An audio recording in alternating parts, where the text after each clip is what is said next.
Hello, Tim. Hi, how are you guys doing? We're doing great. How's Louisiana? On the road to recovery. Oh, yeah, us too. Yeah. All right, so we'll get started. So I'm Megan, this is Matt, and we are the founders of KidStrong, and we've been trying to do more live chats with experts in various fields. And today we have Tim Credeur. Credeur. I always have to check how to spell your last name, make sure I have it right. But Tim, I definitely have that down. So hello, welcome. How you guys doing? Thanks for having me. Good. So Tim's a good friend of mine. He fought in the UFC. He was on a UFC reality show back in the day. But most importantly for this, Tim's a father of 3. He also runs a successful chain of martial arts gyms for kids. He's trained thousands and thousands of kids. So we've had this talk, a few times about things that are important for kids to know. And one of the things me and Megan really respect is how Tim is raising his kids and his message to kids. So, a big topic for us, as our kids get a little older is bullying. And, we wanted to bring Tim on and just kind of get his take on it because he's been in this world, practically his whole life. So, Tim, thanks for joining. Well, thank you guys for having me. I've got my headphones in because sometimes it gets loud in my office. So yeah, sounds good. Okay, so I think this question about bullying is a big one, and I think the concern for parents is how do we mitigate that, and how do we create a child who can encounter this problem effectively in a way that's socially responsible, and also in a way that helps prepare them for the challenges that are going to come with the rest of their life. I think the answer to this problem that a lot of dads have may not necessarily be the best one. And that's coming from an ex-UFC fighter, I don't really support or think it's okay to, I don't think any acts of aggression or violence on another kid are a good thing ever. And the way we teach our children self-defense protects the other child as much as it protects our child. And I think that's important. I think the old school verbiage of, if somebody messes with you, you just punch them in the nose. I think that's crazy talk. I don't think that's the message we should send children. And I don't think it's a methodology that helps them learn how to overcome and encounter the rest of their lives. Because as we grow up as, small children and young adults, the problems are going to get bigger, and punching somebody in the nose isn't how you solve it. And so I think that when it comes to bully prevention and things like that, thousands of children train at my academy and the other academies underneath me. And we don't train children to go onto the schoolyards and start dealing out whoopings on other kids. That is not what we do. And I hope that's not what people would think we do. Although when dads come in sometimes, I get that message and I'm like, hold on, buddy, let's relax a little bit.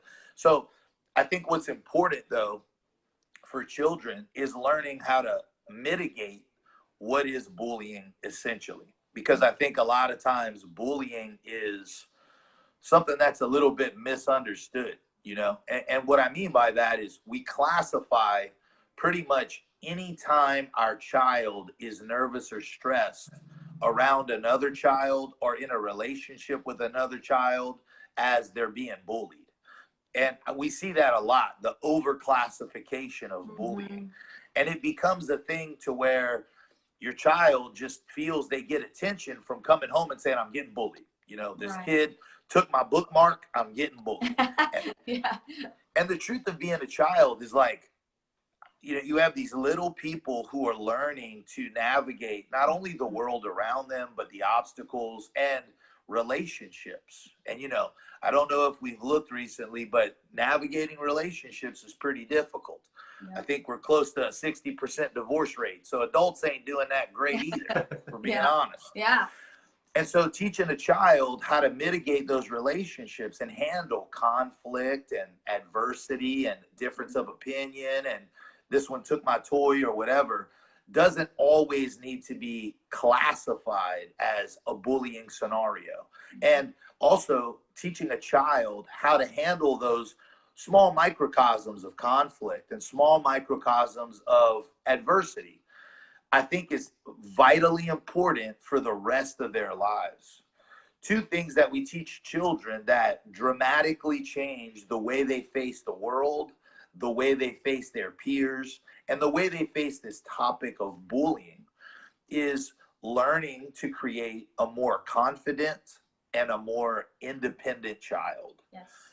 Those two things are going to radically mitigate not only the occurrence of bullying, because so many of those things that before they're a confident child and before they're an independent child, they would have assumed were a bullying scenario, no longer become that. Listen, my daughter's about 9 years old. Wow, they get older faster. She just turned 9, and I'd be lying if I didn't say she doesn't go to school, and there are other little girls, you know, in her class who do what girls do and treat her in a way that, you know, may not be the best way. Sure. Audrey could absolutely over dramatize these scenarios and turn it into the end of her life.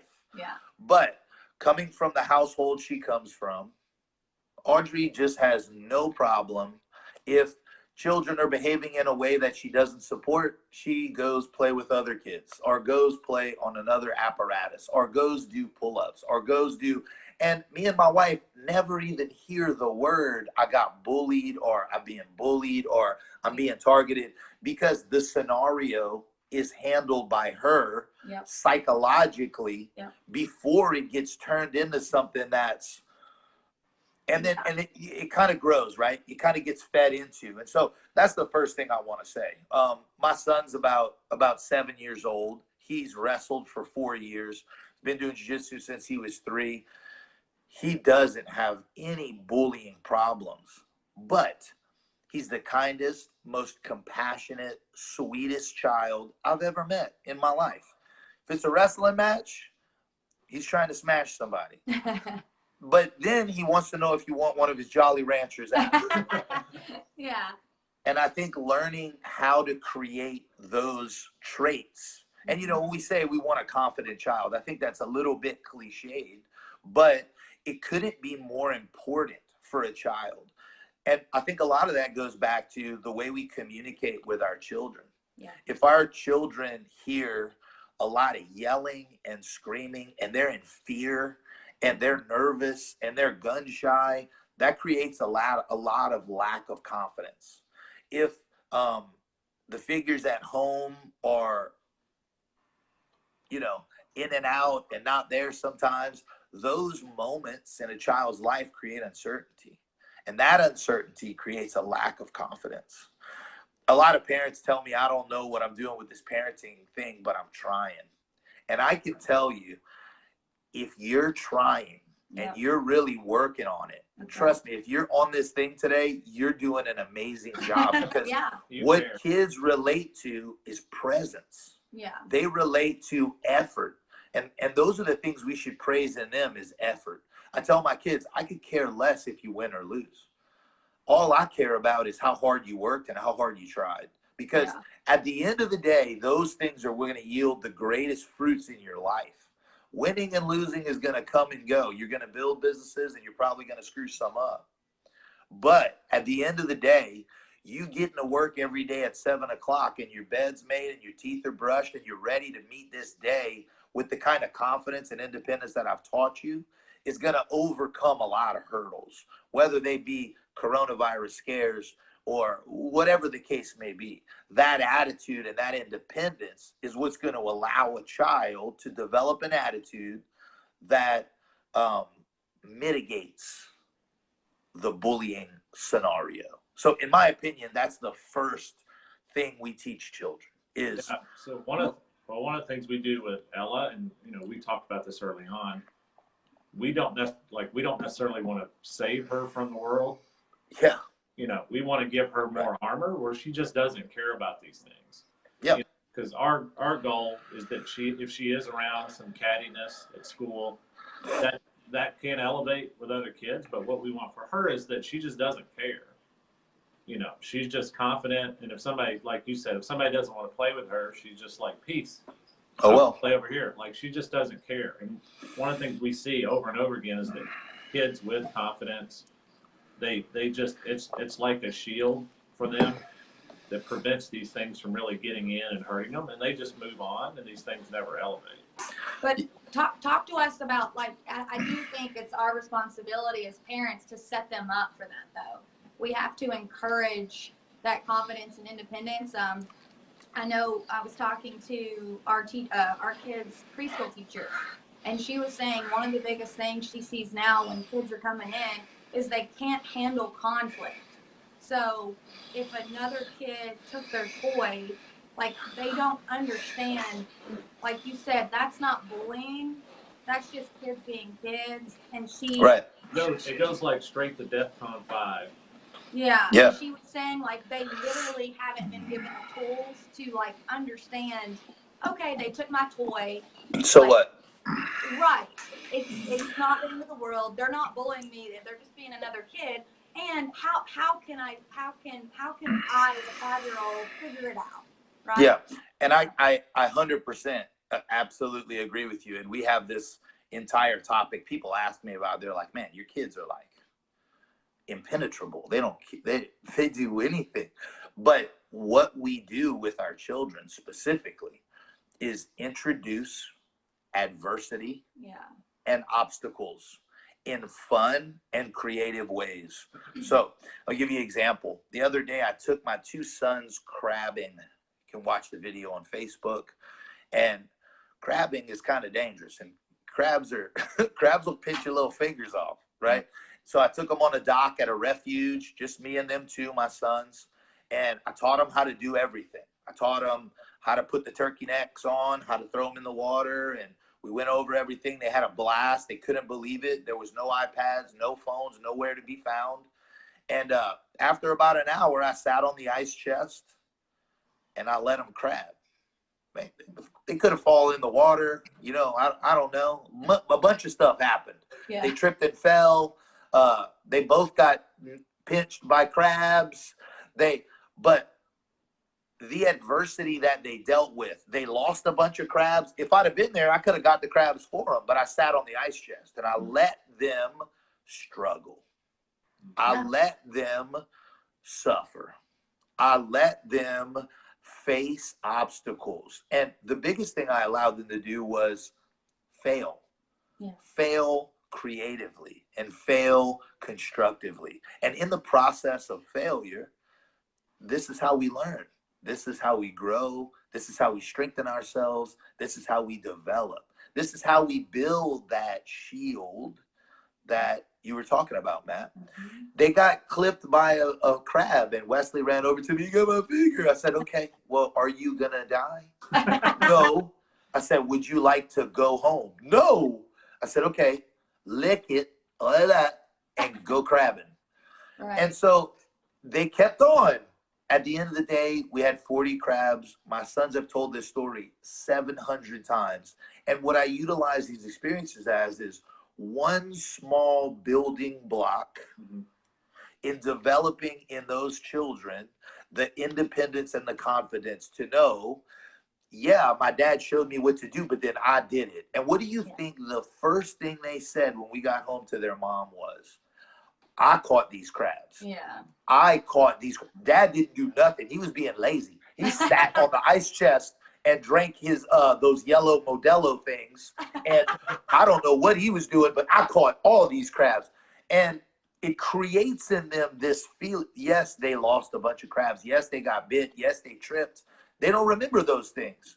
They remember how their effort and their independence yielded results through some failure. And I think as parents, you know, a lot of times what we're looking to do And look, I love my children. I want to protect them from the world. But the truth is that's not possible.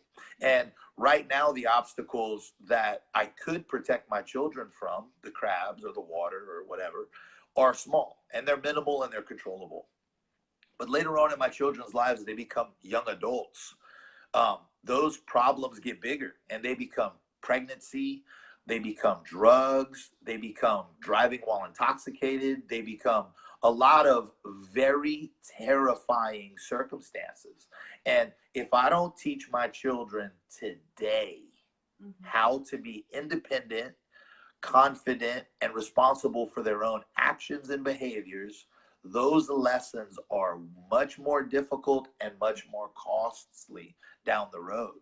So the urgence to protect our children today and create this protective shell around them, this bio 2 sphere, is going to be an ineffective methodology in raising a productive human, because it doesn't allow the failure necessary for them to eventually one day win at life.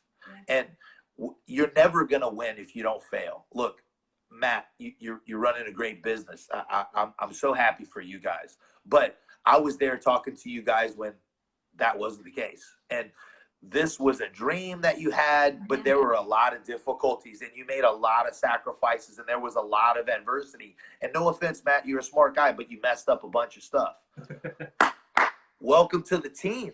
Welcome to reality. Welcome to success. I have messed up more stuff in my career as a martial arts school owner than I've done successfully. But through those lessons, I've created an environment of perfect processes. And I'm going to continue. They're not perfect, good processes that I'm going to continue to build upon. And if we don't allow our children to do that because we're overprotective, they still going to have to learn those lessons. But when you have to learn those lessons at 24, 25, 30 years old, they're dangerous lessons. Yeah. I always like when our daughter will be doing something and she'll say, "It's hard." And I'm like, "Yeah, it's hard." Awesome. That's why you're going to do it. I think one of the things as a parent, before I was a parent, you think that bullying is a thing and that your response to this has to be like, teach my kids how to fight. And I do think that there's a lot of value in that for self-defense and protection and protecting, your friends, your family, your loved ones. But I think what we've learned, especially with KidStrong, with our own kids, the prevention starts way, way, way before at home. Way earlier. And way how earlier. Raised. And one of the things, when I was in law enforcement, there are people that are, that end up being victims because of a lot of the things, places they put themselves in, decisions they made, way they carry themselves. And we used to really see like people that were predators that would really look for people that kind of had that victim tattooed across their forehead. And one of the things for Ella, especially, we talk about this all the time, like we want someone to see her, someone like that to see her and say, "Oof, I got to keep moving." Yeah. That girl No thanks. destroy me. Yeah. No thanks, for sure. No thanks. And oftentimes, I hate to reveal this secret, but oftentimes we have parents who come and there's bullying problems and there's da-da-da-da, and, their answer to the question is, maybe they can get in a fight with a kid or something, but never really happens. And I mean never. Never. We don't send kids to the playgrounds to get in fights. What happens is the child starts to attribute a different measure of character to the way that they live their life. Their head sits differently on their shoulders. Their chest becomes proud. Their walk becomes different. And they don't just become a kid that's not bullied anymore.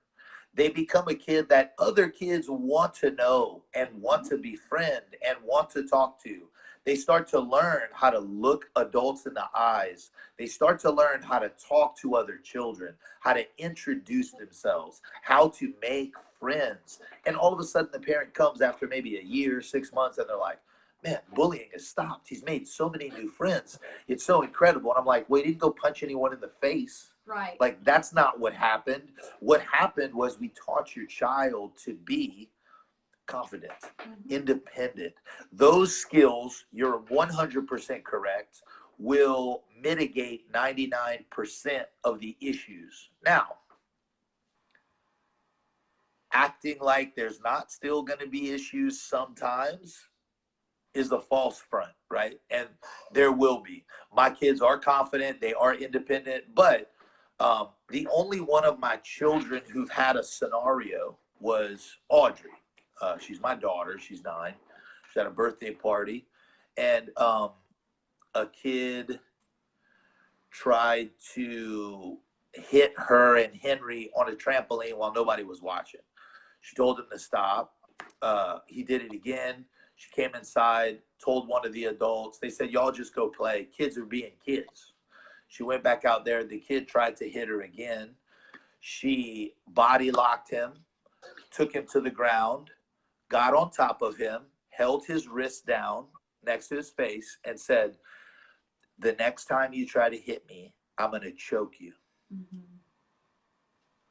That was the end of it. Well, the thing to focus on here is she followed a system.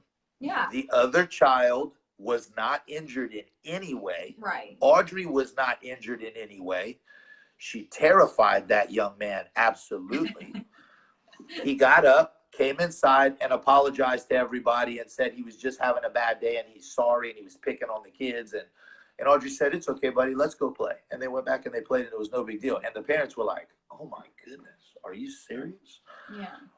The system we teach children to learn to defend themselves also mitigates tons of problems. And it starts with talk to whoever you feel like is threatening you. Have a conversation, because 90% of the time, children don't even know they're bullying you. They're just roughhousing and playing.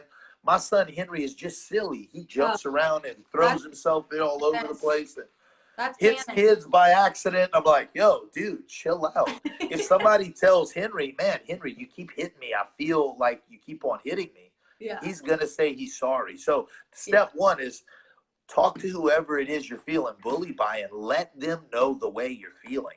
Teaching kids how to do that, how to face adversity, face conflict with confidence and clear instructions makes a huge difference. Oftentimes, even if the kid was bullying them, they'll say, hey, I'm sorry. It's not that big of a deal. Because like we said before, kids don't like to be faced with that conflict or that adversity. And when a child learns that that's a solution, it makes sense. Step two, go talk to an adult or a parent. Let somebody know what's going on. Don't wait 6 months until it's so bad that you're emotionally crushed over something like that.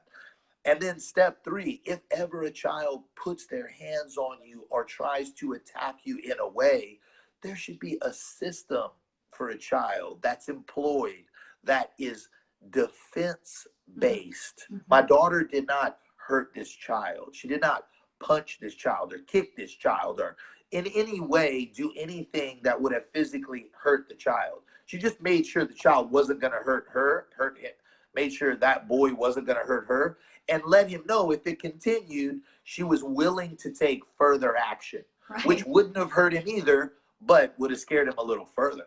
Those types of systems, a system for building confidence, a system for building independence, and a system for handling a threat if it ever happens, are simple and easy to teach. But the reason we employ those systems is because we know we cannot protect our child from everything. I cannot shield my kids from all of the things that are going to happen in all of their instances. What I have to do is build a child capable of handling those things themselves. Yeah. And I also think we'll have 2 points to this. So, you know, your daughter's 9 and she's capable of doing that. So imagine when she's 24 and problem. It's a problem. She has to defend herself. So 8 years old goes into 24, right? And as a father, I'm sure you are way more confident about her going off into the real world. You know, I think it sounds kind of cliche, but then it doesn't, right? I mean, you want to have this strong, independent lady who you feel like that can protect herself in the real world.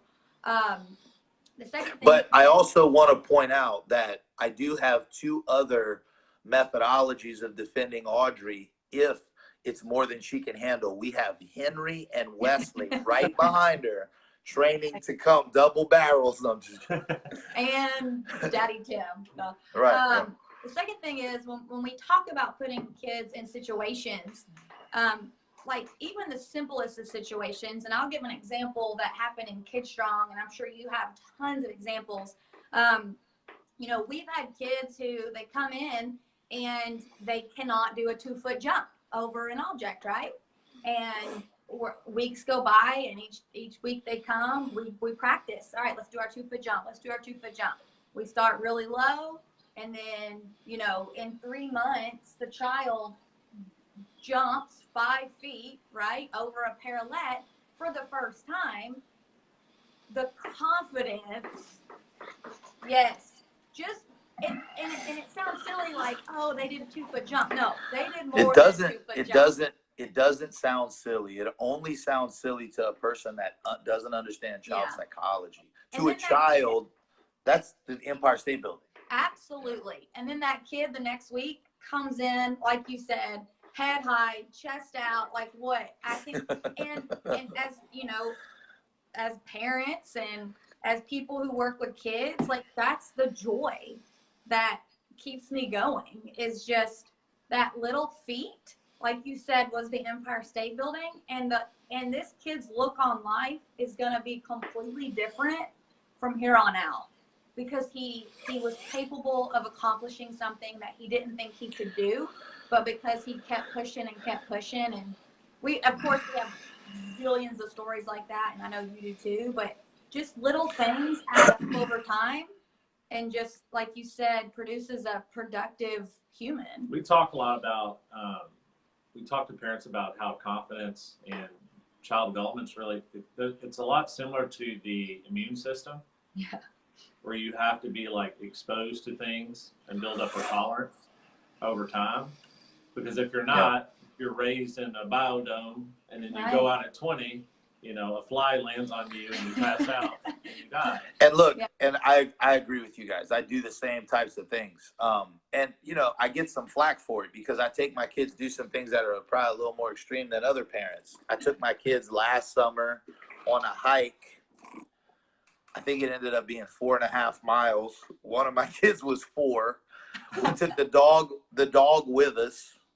And when we got home, the kids and the dogs had like fleas and stuff. And my wife was like, "What were you thinking?" I'm like, "What do you mean? What am I thinking?"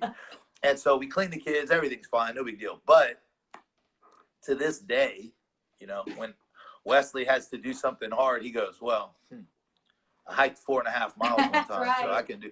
He remembers it wasn't fun. It was a struggle. It was hard. We stopped halfway and had lunch. Dad made him keep hiking. He cried some tears sometimes. But what you're saying, and the problem we have with some parents is your child tries to get over the 2-foot box. They can't do it. They try again. They can't do it. They start crying. Let's go get an ice cream. Let's watch the iPad. Yep. That methodology of parenting yields a different type of child. And the programming that becomes communicated is 100% destructive to their development and to their improvement in life. Not just as a kid, but as an adult. Because right now, the way to mitigate the pain of failure and frustration is ice creams and iPads. Yeah. But when I'm 24, the way to mitigate the frustration of a failed relationship or struggles at a job are things that are going to dramatically affect your life. Yep. I love that. That's so good. All right. So we're going to wrap it up. I want you to do that for us. So in conclusion, if you want to talk a little bit about what, like we've been talking about, maybe give 3 things that parents need to start working on in order to set the stage. So I think, in my opinion, some of the things that are going to help your child mitigate any type of bullying and just build better kids from the beginning is, I like to teach my children to respect themselves and others. And I think that has a lot to do with how they are communicated to and how they're taught to communicate to others. I answer my children's questions. I help them. I keep my tone as low as possible. And look, I got 3 kids. I understand. But the way I communicate and project my voice and my words to my child is going to have a whole lot to do with the way they see themselves in the world and the way they feel about themselves. Mm-hmm. If I'm yelling and screaming and they feel nervous and fearful, and that creates unconfidence and it creates uncertainty. So look, I understand. I have 3 kids. They're 9, 7, and 4. And I know it's tough, but as a parent, you really have to check the way that you communicate with your kids and make sure it's, and look, I know when I say that, you know, some parents out there like, you don't know my kid. Listen, I got Henry. You don't know Henry. But teaching kids respect for themselves and for others has a lot to do with the way their parents speak to them and the way that their parents help them develop and grow through speech patterns. So I think that's important. The second thing I think is important is to let your child grow and develop confidence and independence through facing obstacles and adversity. Introduce things to them that are hard. Take them on a 5K. They're probably going to cry. So what? Keep them running. Cheer for them after. Champion them. Make things a little tough in a controlled environment. I take my kids to the monkey bars. I make them do all kind of crazy stuff. At some point, they're done. It's okay. We had fun. They enjoyed themselves, but there was definitely some adversity and there was definitely some obstacles. We shouldn't run away from skin knees. Those things built America into some of the most productive workforce in history. When I was a kid, I had a dirt clod and a stick. That was it. And I couldn't come home until the lights on the street turned on. And that adversity helped build me into who I am today. And then the last one I think is it's important, I think, for parents to acknowledge and appreciate children's effort over results. We know that effort matters. The more you're willing to work at something, the more you're willing to dedicate yourself to something, the better you're going to do down the road. And those results in the beginning, they're not always going to be the best. Just like your story with the 2-foot jump. It's going to be tough. But when we teach a child effort and work ethic, those things compounded over the course of a child's life create a child who never had to worry about bullying. Awesome. It's awesome. Tim, I appreciate it, man. Good talking with you. Hey, I appreciate it. See ya. It was wonderful hearing your beautiful accents once again. Hey, Tim, I think everyone enjoyed this. They said this is great. We had some people saying they really needed this today. So I appreciate it. You rock, and we'll talk to you soon. Thank you, guys. We'll see you soon. Be safe. You too. Bye.